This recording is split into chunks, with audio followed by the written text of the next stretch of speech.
Ngempela kunomuntu ongithakathayo, kunomuntu ohamba ugogonzima, kunomuntu ozitshela ukuthi anganqoba phezu kwami, kunomuntu ocabanga ukuthi angathwala ngami, kunomuntu acabanga ukuthi angangenza umkhovu wakhe, kunomuntu acabanga ukuthi angangenza umhlabelo wakhe. Sheshe wawa-ke mono, ngeke ukubone lokho. Baningi abazamile phambili kwakho, kodwa abazange bazi ukuthi bashaywe yini. Ngiyakutshela, ngiyakuhlemukisa, phuma kumina. Phuma kumina uma usazi okukulungele. Angizange ngibe khona kulo mhlaba ngoba babefuna abantu bejabule ukuthi ngibe khona. Bebengafuni ukuthi ngibe khona, kodwa ngaba khona. Labo abangenza ngaba khona bazokutshengisa enye into ongakaze uyibone.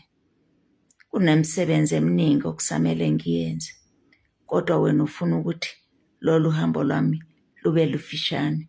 Ngani? Ngoba ufuna ukunotha ngami. Ngiyakucela, ungazami, ungakulingi. Yonke imitshoko le oyithumela kumina, lamaphini ongihlaba ngawo, lezi naliti ongihlaba ngazo, mazihlabe bonke abantu abathandayo ongalali ngabo. Uyakwazi mhlophe ukuthi kawungithandi, ukuthi ungihlabelani, kwazi bani. Ngicela ukukutshela ukuthi phuma empilweni yami, hamba uyofuna abanye bokuthakatha.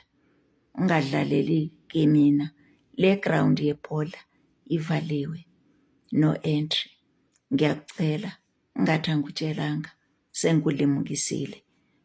Angifuni ngiphinde ngikuphuphe, funi ngiphinde ngikubone usenza ukugangu okwenzayo phezu kwami nomndeni wami, ngoba ngizokubonisa isibunu senyoka.